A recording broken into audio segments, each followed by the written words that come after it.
Hello दोस्तों, कैसे हो? आई होप आप लोग बहुत बढ़िया होंगे। दोस्तों, आपका हमारे यूट्यूब चैनल आईसी एजुकेशन में बहुत बहुत स्वागत है। दोस्तों, आज की इस वीडियो में मैं आपको पढ़ाऊंगा कक्षा 10 chapter 1 Lencho a letter to God, यानी अ लेटर टू गॉड, ईश्वर के लिए पत्र, ईश्वर के लिए एक पत्र, जिसको लिखा है जीएल फ्यूड्स ने। देखिए दोस्तों, इस चैप्टर में आपको जितना भी लिंचो कैरेक्टर सेट भी है, कैरेक्टर स्केल, यानी जितना भी इसमें क्वेश्चन बनेगा मैं आपको सब बताऊंगा, इसमें का जितना भी रहेगा। और हाँ, आपको हिंदी की ज़रूरत बिल्कुल नहीं पड़ेगा। और आज ये जो चैप्टर है अ लेटर टू गॉड आपके लिए एकदम धुआं धुआं होने वाला है, और ये बोर्ड की दृष्टि से बहुत ही इंपॉर्टेंट है।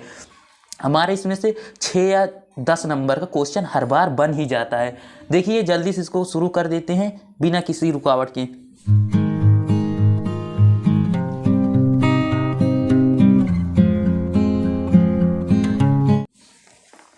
देखिए, हमारा इसमें सबसे पहले दिया क्या है, अबाउट द ऑथर, यानी लेखक के बारे में। ऑथर यानी होता है लेखक के बारे में। देखिए, मैं एक एक पॉइंट को सब कुछ समझाते हुए चलूँगा, ताकि ये चैप्टर आपके लिए आज से एकदम धुआं रहे, एकदम पूरा आता रहे, कहीं से भी आपको कोई कन्फ्यूजन ना रहे।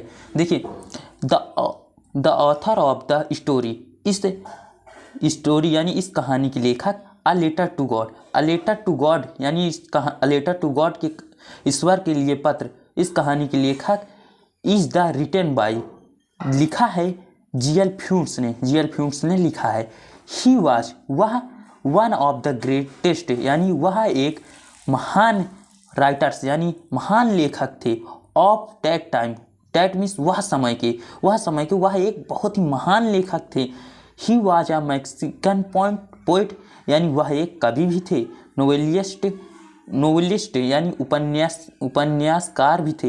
एंड आल्सो जर्नलिस्ट, और वह पत्रकार भी थे। देखिए दोस्तों, इसमें हमारा ऑथर के बारे में, अबाउट द लेसन, लेसन के बारे में क्या है, इस लेसन में हुआ क्या था।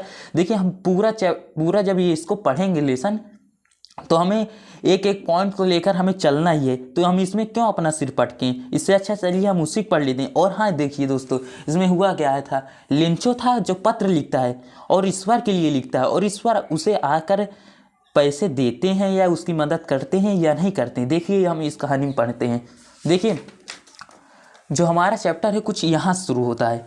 द हाउस यानी केवल वह घर, द हाउस यानी वह घर, द ओनली यानी केवल, वन यानी एक, इन द इंटायर वैली यानी संपूर्ण घाटी होता है। इंटायर वैली एक एक मीनिंग बता रहा हूँ, आप लिख लीजिएगा। इंटायर वैली यानी संपूर्ण घाटी होता है। देखिए, द हाउस वह घर, द ओनली वन यानी केवल एक था, द इंटायर वैली यानी संपूर्ण घाटी में, वह घर संपूर्ण घाटी में केवल एक था। देखिए, मैं एक एक बताऊंगा और हिंदी को आपको कोई भी ज़रूरत नहीं पड़ेगी। और आज की किताबें देख रहे हो जो आप राजीव प्रकाशन की आती है, उसमें देखिए नीचे हिंदी भी लिखे रहते हैं। तो आप हिंदी के सहारे मत चलिए, क्योंकि हर जगह हिंदी नहीं मिलती। हमें इंग्लिश में पैराग्राफ दिया रहता है, हम उसे पढ़कर, आज से हम लोग चलिए उसको पढ़कर हिंदी अपने आप समझ लेने लगेंगे। देखिए, set on the crest, set यानी स्थित था, द क्रेस्ट यानी ऊंचा, चोटी पर, क्रेस्ट यानी चोटी पर या सबसे ऊंचाई पर, ऑफ अ लो हिल यानी लो यानी छोटे पहाड़, हिल यानी पहाड़ होता है, छोटे पहाड़ की चोटी पर स्थित था।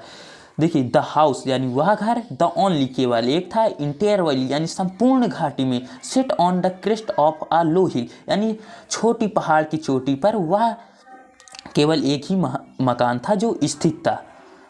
देखिए, हमें हिंदी की कोई ज़रूरत पड़ी क्या? नहीं पड़ी। बिल्कुल इसी तरह हम पूरा चैप्टर पढ़ लेंगे, हमें हिंदी कहीं ज़रूरत नहीं पड़ेगी।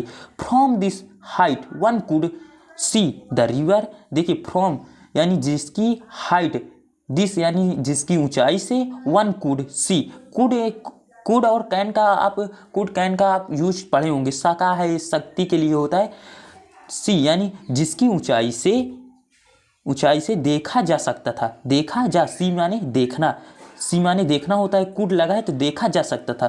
द रिवर यानी नदी को, and the field of ripe corn यानी मकई का खेत होता है। देखिए, हमारी हिंदी में जो दिया है धान के खेत में, धान का खेत नहीं होता, राइप कॉर्न होता है हमारा मकई का खेत, यानी देखा जा सकता था। रिवर यानी नदी को, the field of ripe corn और खेतों में लगे मकई के खेतों को देखा जा सकता था। देखिए दोस्तों, हमें इस चैप्टर में कहीं भी डाउट ना रहे, इसके लिए हम एक बार फिर से एकदम शुरू से आते हैं। द हाउस यानी वह घर, the only one in the entire valley यानी संपूर्ण घाटी में केवल एक था। Set on the crest of a low hill यानी स्थित था लो यानी छोटे पहाड़ की ऊंचाइयों पर, चोटी पर स्थित था। From this height one could see the river यानी जिसकी ऊंचाइयों से सी यानी देखा जा सकता था द रिवर नदी को, and the field of ripe corn और खेतों में लगे मकई के खेतों को देखा जा सकता था, मकई के खेतों को देखा जा सकता था। डॉटेड विथ द फ्लावर्स जिन पर लगे हुए फ्लावर्स यानी फूल होते हैं, मकई के जो फूल निकलते हैं ना, हमारा मक्का जहाँ से निकलता है, आप भुट्टा खाते हैं ना, वही वाला। द फ्लावर्स डैट ऑलवेज जो फूल हैं वो डैट ऑलवेज यानी हमेशा, प्रोमिस्ड यानी वादा करते थे अ गुड हार्वेस्ट यानी अच्छी फसल होने का। और जो जिन पर लगे यानी मकई के खेतों में जो फ्लावर्स लगे थे वो हमेशा वादा करते थे एक गुड हार्वेस्ट यानी अच्छी फसल होने का, वो हमेशा वादा करते थे जिनके खेतों में लगे थे जो फूल। द ओनली थिंग केवल आवश्यकता थी यानी नीडेड यानी आवश्यकता थी। The earth needed was a downpour जो पृथ्वी को, अर्थ यानी पृथ्वी होता है, ये तो नॉर्मल सी बात है, आप सभी को पता ही होगा। अर्थ यानी पृथ्वी होती है। नीडेड यानी आवश्यकता थी। ओनली थिंग केवल एक चीज़ की आवश्यकता थी केवल। वाज अ डाउनपोर यानी बरसात की, वर्षा की। और यानी नहीं तो नहीं अर्थात या अन्य बोल भी सकते हैं, और मीन्स अर्थात भी होता है। और एट लास्ट आ सावर यानी बौछार की, कम से कम बौछार की भी बौछार। देखिए जो लेंचो खेत था, जो अर्थ यानी पृथ्वी को आवश्यकता थी डाउनपोर यानी वर्षा की, नहीं तो वर्षा नहीं हो रही है तो कम से कम बौछार बूंदाबांदी हो जाए। डाउनपोर मूसलाधार जब वर्षा नहीं हो रही, कम से कम बूंदाबांदी हो जाए। उनकी पृथ्वी जो थी खेतों को आवश्यकता थी पानी की। Throughout the morning Lencho सुबह यानी throughout the morning Lencho सूर्य को निकलने से पहले। Lencho who knew his field immediately यानी अच्छी तरह, फील्ड यानी खेत, जो अपने खेतों को अच्छी तरह जानता था। देखिए लेंचो हमारा जो है इस कहानी का नायक है, पूरा मेन इसमें लेंचो ही है हमारा नायक ही इस कहानी का। देखिए हु न्यू हिज इमीडिएटली नहीं फील्ड्स इमीडिएटली, जो अपनी खेतों को अच्छी तरीके से जानता था। इमीडिएटली यानी अच्छी तरीके से जानता था, जो अपने खेतों को अच्छी तरीके से जानता था। अब भाई एक किसान के अलावा उसके खेत को कौन अच्छी तरीके से जान सकता है। हैज़ डन नथिंग, डन देखिए डू मिस करना होता है, डन उसका सेकेंड या थर्ड फॉर्म लगा दिया गया है। डन नथिंग नहीं यानी नहीं किया, उसने कोई वर्क नहीं किया, अपने खेतों में उसने कोई काम नहीं किया। इल्स सिवाय, but see the sky towards the north east यानी उत्तर पूर्व की दिशा की ओर देखने के सिवाय उसने अपने खेतों में कुछ काम नहीं किया। चलिए एक बार फिर से इसको समझ लेते हैं ताकि आपको कहीं भी कंफ्यूजन ना लगे। इस चैप्टर से रिलेटेड आपको कोई कंफ्यूजन ही न रहने चाहिए। आप इस चैप्टर को यहाँ से पढ़ने के बाद आप किसी अन्य बच्चे को भी पढ़ाएं तो भी आप इतना तगड़ा पढ़ा दें कि उसे समझ में आना चाहिए। द हाउस यानी वह घर, the only one the entire valley संपूर्ण घाटी में केवल एक था। वह घर पूरे संपूर्ण घाटी में केवल एक घर था। Sit on the crest of a low hill जो पहाड़ की ऊंची चोटियों पर स्थित था, छोटे से पहाड़ की ऊंची चोटियों पर स्थित था। From this height one could see the river and field of ripe corn और जिसकी ऊंचाइयों से देखा जा सकता था नदी को और फील्ड में यानी खेतों में लगे हुए मकई के खेत। डॉटेड विथ द फ्लावर्स और जिन पर लगे फूल। डैट ऑलवेज प्रॉमिस्ड और हमेशा वादा करते थे अ गुड हार्वेस्ट यानी अच्छी फसल होने का। The only thing the earth needed यानी पृथ्वी को आवश्यकता थी। वाज अ डाउनपोर यानी वर्षा की। और एट लास्ट असावर बरसात नहीं हो रही, कम से कम बौछार की आवश्यकता थी। Throughout the morning Lencho यानी सुबह सूर्य के निकलने से पहले Lencho. Who knew his field immediately जो अपने खेतों को अच्छी तरीके से जानता था। हैड डन नथिंग, उसने कुछ काम नहीं किया, अपने खेतों में उसने कोई वर्क नहीं किया। Else but see the sky towards the north east, उत्तर पूर्व की दिशा में देखने के सिवाय उसने कोई कार्य नहीं किया। अब देखिए हमारा अब दूसरे में आते हैं पैराग्राफ में। आई होप कि आपको वो पूरा समझ में आया होगा, मेरी तो यही उम्मीद लग रही है। देखिए नाउ मीन्स अब होता है वी मीन्स हमें आर। देखिए यहाँ पास हाइड है, वी के साथ इज एम आर का प्रयोग पढ़े होंगे, टेंस पढ़े हैं तो आपको कोई भी दिक्कत नहीं होने वाली। वी के साथ आर का प्रयोग होता है। यहाँ देखिए आर जो है पूरा हाइड है, आर ई लिखा है तो समझिए आर ही है। नाउ वी आर रियली यानी वास्तव में, going to get some water यानी कुछ पानी, ओमैन यानी जो महिला थी, ओमैन यानी औरत कहती है, ओमैन यानी लेंचो की पत्नी थी जो बोलती है अब हमें वास्तव में, रियली यानी वास्तव में, गेट मीन्स मिलने वाला है, सम वाटर यानी कुछ पानी मिलने वाला है, अब हमें वास्तव में कुछ पानी मिलने वाला है। ओमैन ऐसा बोलती है यानी लेंचो की पत्नी हमारी ऐसे बोलती है। The woman was a preparing super, यानी जो द वुमन जो महिला थी वो लेंचो की पत्नी थी, वाज आ प्रिपेयरिंग सुपर जो शाम का भोजन तैयार कर रही थी, प्रिपेयरिंग यानी तैयार कर रही थी, सुपर यानी शाम का भोजन, रिप्लाइड यानी उत्तर देती है, यस गॉड विलिंग यानी ईश्वर ने चाहा तो क्यों नहीं, ईश्वर ने चाहा तो यानी बारिश होगी, ईश्वर ने चाहा तो क्यों नहीं बारिश होगी, ऐसा वो बोलती है उसकी लेंचो की पत्नी जो थी।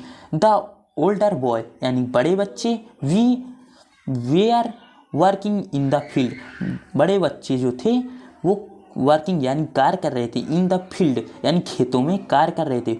While then smaller ones were playing near the house, जबकि छोटे बच्चे जो थे वह घर के पास खेल रहे थे, प्लेइंग यानी खेल रहे थे, नियर द हाउस यानी घर के पास खेल रहे थे।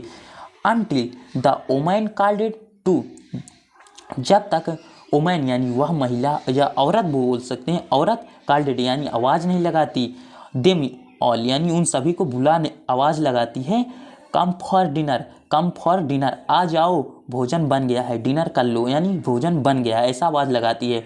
It was during the meal यानी भोजन करते समय, it was during the meal भोजन करते समय, that just as Lencho had predicate यानी भविष्यवाणी, प्रेडिकेटेड मीन्स होता है भविष्यवाणी, लेंचो ने जैसी भविष्यवाणी की थी, big drop of rain began to fall यानी गिरना होता है, बिग ड्रॉप यानी बड़ी बड़ी बूंदे, ड्रॉप यानी बूंदे होती है, बिग यानी बड़ी बड़ी बूंदे, ऑफ रेन यानी बारिश की, बिगेन टू फॉल यानी गिरने लगती है, बड़ी बड़ी बूंदे बारिश की गिरने लगती है। इन द नॉर्थ ईस्ट हुग, देखिए इन द नॉर्थ ईस्ट यानी उत्तर पूर्व दिशा से, हुग यानी बड़े बड़े, माउंटेन्स यानी पहाड़, ऑफ क्लाउड यानी बादल होता है, बादल के बड़े बड़े पहाड़ जैसे बादल, बड़े बड़े पहाड़ जैसे बादल, कुड बी सी यानी देखे जा सकते थे, अप्रोचिंग यानी निकट आते हुए, अप्रोचिंग का अर्थ होता है निकट आते हुए, अप्रोचिंग यानी निकट आते हुए। देखिए जो बादल थे उत्तर और पूर्व दिशा से, बड़े बड़े पहाड़ जैसे बादल, कुड बी सीन यानी देखे जा रहे थे, अप्रोचिंग यानी निकट आते हुए देखे जा रहे थे। द एयर वाज फ्रेश, जो हवा थी वो बहुत ही ताज़ी थी, यानी फ्रेश यानी ताज़ी थी, एयर यानी हवा, जो हवा थी बहुत ही ताज़ी थी। एंड स्वीट और मधुर थी, एंड स्वीट यानी और मधुर थी। The man want out for no other reason, देखिए द मैन आए ना तो समझ लीजिए लेंचो ही है, वह आदमी यानी लेंचो ही है। मैन वेंट आउट यानी बाहर गया, वह लेंचो यानी वह आदमी बाहर गया, फॉर नो अदर रीजन बिना किसी कारण के, नो अदर रीजन यानी कारण होता है, बिना किसी कारण से। देम टू हैव द प्लेग्योर, देखिए प्लेग्योर ऑफ फीलिंग यानी खुशी को फीलिंग यानी महसूस करने। The rain on his body, अपनी खुशी को महसूस करने अपनी बॉडी में वह बाहर गया।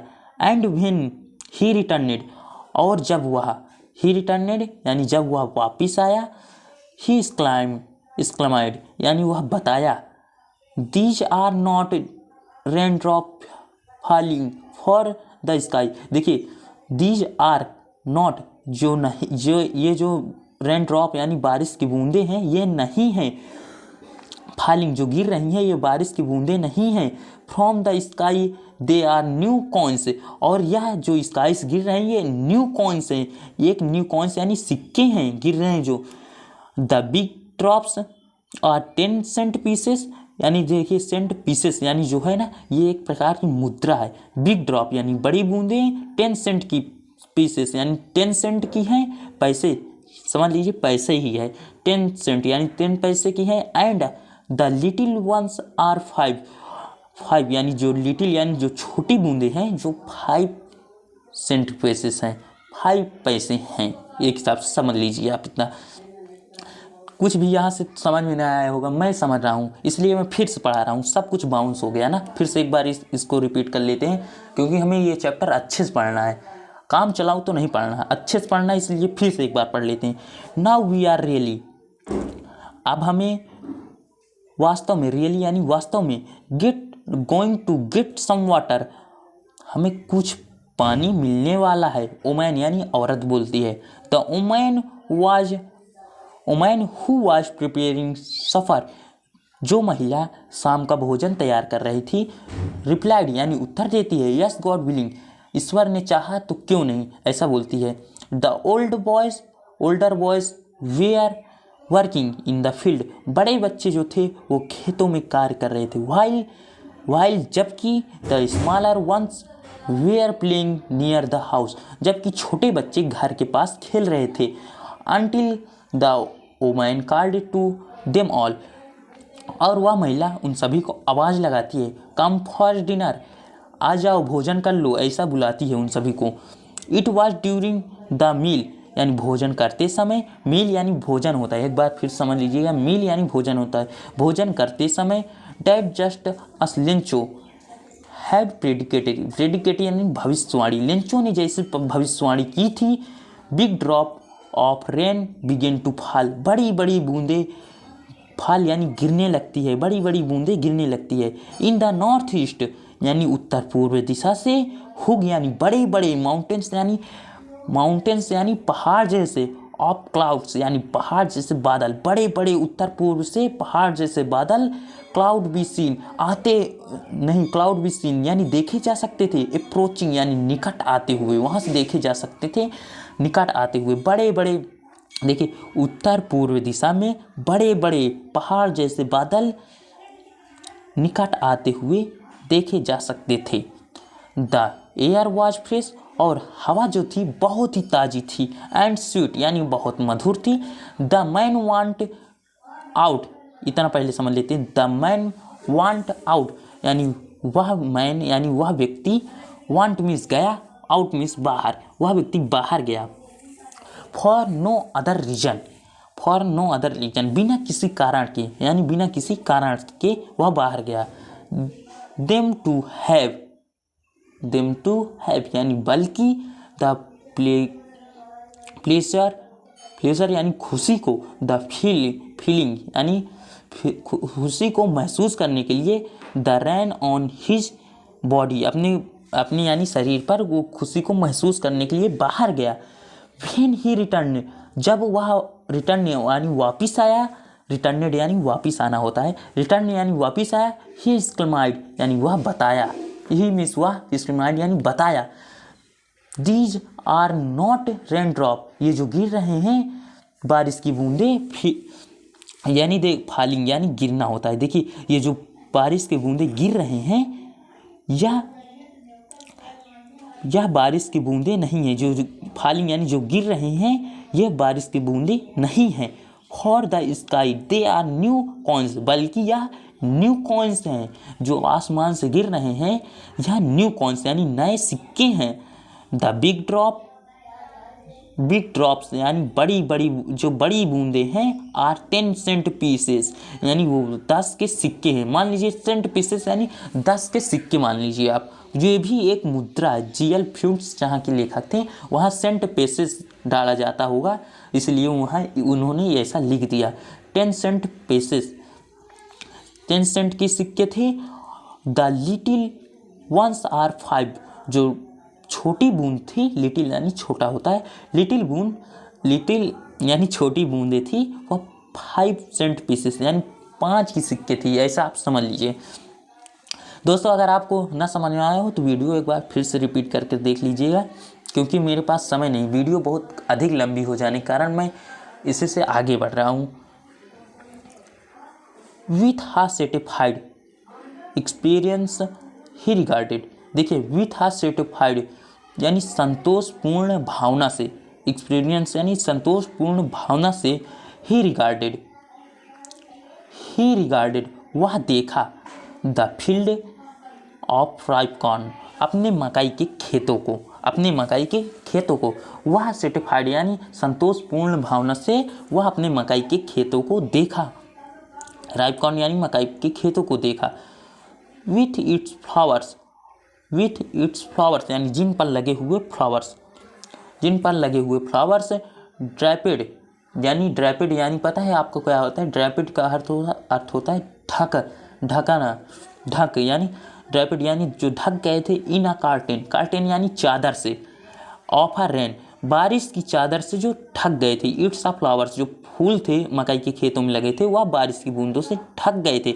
बट सडनली, देखिए लेकिन अचानक, अब यहाँ से हमारी जो कहानी है यहाँ से कुछ मोड़ लेने वाली है। बट सडनली लेकिन अचानक, अ स्ट्रॉन्ग विंड बिगेन, देखिए लेकिन अचानक तेजी से हवा चलती है। To willow and along with the rain very large hailstone यानी ओले होते हैं। स्मॉल आइस बर्फ जो छोटी सी बर्फ के गोले होते हैं, हिल स्टोन यानी ओले होते हैं, और वह बारिश के साथ गिरने लगे। Falling to began to fall यानी बारिश के साथ गिरने लगे। दीज ट्रूली डिड रिसेंबल, देखिए दीज ट्रूली यह वास्तव में, डिड रिसेंबल यानी प्रतीत हो रहा था। न्यू सिल्वर कॉइन्स यानी चांदी के सिक्के। अब यह वास्तव में सिल्वर के सिक्के यानी चांदी भी बोल सकते हैं, चांदी के सिक्के जैसे महसूस हो रहा था, क्योंकि वाइट था, वाइट चादर से ढक गया था। द बॉयज जो बच्चे थे यानी लड़के थे, exposing themselves to the rain, exposing themselves यानी बाहर दौड़े, टू द रेन यानी बारिश में बाहर दौड़े। Ran out to collect the frozen pearls यानी आउट यानी बाहर दौड़े कलेक्ट करने के लिए, यानी मोतियों जो गिर रहे थे उनको कलेक्ट करने के लिए बाहर दौड़े। जो गोल के ओले जो गिर रहे थे ना, स्मॉल आइस बॉल जो थे वो गोल जो थे उसी को इकट्ठा करने के लिए जो बच्चे थे वो दौड़े। इट्स रियली यानी वास्तव में, गेटिंग बैड नाउ अब यह वास्तव में बुरा हो रहा था। बैड यानी बुरा हो रहा था, नाउ यानी अब यह वास्तव में बुरा हो रहा था। एक्सक्लाइम्ड द मैन यानी लेंचो बोलता है, अब यह वास्तव में बुरा हो रहा है। I hope it passes quickly, I hope यानी मैं आशा करता हूँ, पासेस क्विकली यह जल्द ही बीत जाएगा। डिड नॉट पास क्विकली लेकिन यह जल्द नहीं बीता। फॉर एन आवर्स यानी यह 1 घंटे तक। हाल रेनेड ऑन द हाउस यानी यह 1 घंटे तक। द हाउस यानी घरों पर। द गार्डन यानी बगीचे में। द हिल साइड यानी पहाड़ी साइड। द कॉर्नफील्ड यानी खेतों में, मकई जो खेत था उसमें। ऑन द होल वैली यानी पूरी संपूर्ण घाटी में वह 1 घंटे तक गिरते रहे। जो बर्फ के गोले थे, ओले जो थे वह 1 घंटे तक गिरते रहे। The field was with covered with salt यानी जो फील्ड थे वह जो खेत थे, कवर्ड यानी ढक गए थे, विथ साल्ट यानी नमक से। ऐसा प्रतीत हो रहा था जो खेत हैं वह नमक से ढक गए हो। देखिए नमक से ढक गए हो। अब देखिए हमें स्पीड बढ़ानी पड़ेगी क्योंकि वीडियो बहुत ही अधिक लंबी होने के कारण हमें स्पीड बढ़ानी पड़ेगी।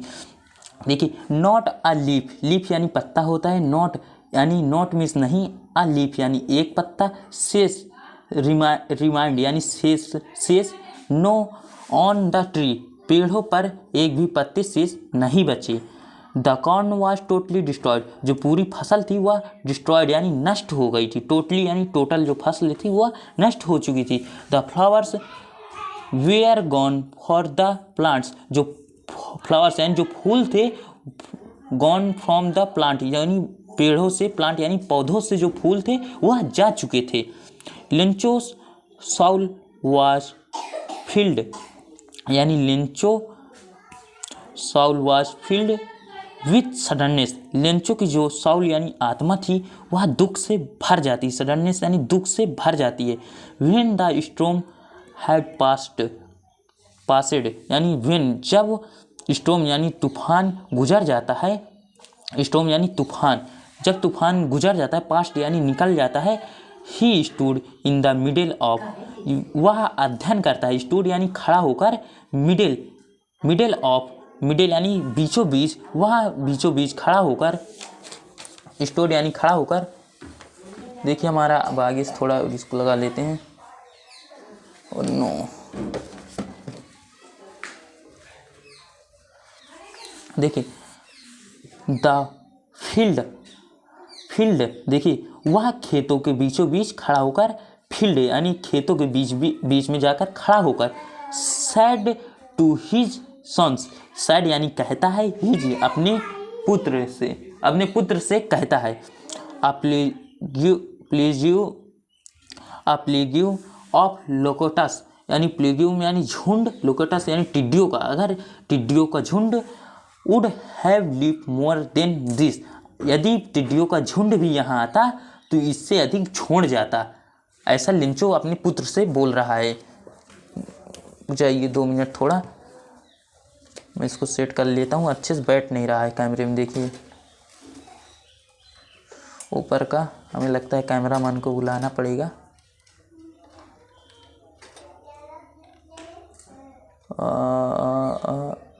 ये थोड़ा सा, ये बैठ गया, समझ में आ रहा है ना? हाँ, तुम्हारा यहाँ तक हुआ था ना, the hill has left nothing. देखिए the hill has left nothing, देखिए जो यह टिड्डियों का जो झुंड यानी जो ओले गिरे हैं, हिल हैज यानी जो ओले गिरे हैं, यह तो कुछ नहीं छोड़े, सब कुछ नष्ट कर दिए। This year will have no corn, इस साल हमें बिना अनाज के रहना पड़ेगा। नो कॉर्न यानी बिना अनाज के रहना पड़ेगा। That night was a sorrowful one, यह रात बहुत ही दुखी थी। sorrowful यानी यह रात एक बहुत ही दुख की रात थी। ऐसा है इसमें, ऑल आवर वर्क यानी सभी हमारा जो सभी हमने जो सभी कार्य किया था, फॉर नथिंग सब नष्ट हो गए। जितना हमने यानी खेतों में मेहनत की थी सब सारी नष्ट हो गई। जब फसल ही नष्ट हो गई तो हमारी सारी फसल ही नष्ट हो जाएगी। देखिए there's know who can help us, देखिए जो लेंचो है अब बोल रहा है, ऐसा कोई व्यक्ति नहीं है जो हमारी सहायता कर सकता है। ऐसा लेंचो बोलता है। वी सैल यानी यहाँ पे देखिए सब वो हाइड है, सैल जो है वहाँ हाइड है। We shall all go hungry this year, Lencho बोलता है अब हमें इस वर्ष भूखा रहना पड़ेगा। ऐसा लेंचो बोलता है। दोस्तों हमारा जो यहाँ तक तो हो चुका है। वीडियो बहुत अधिक लंबी होने के कारण और इसमें जो आगे पैराग्राफ है वो आपको आगे वीडियो में पार्ट 2 में मिल जाएगा। और यह वीडियो पसंद आई हो तो लाइक ज़रूर करिएगा और चैनल पर नए हो तो सब्सक्राइब कर लीजिएगा। मिलते हैं पार्ट 2 में। जय हिंद।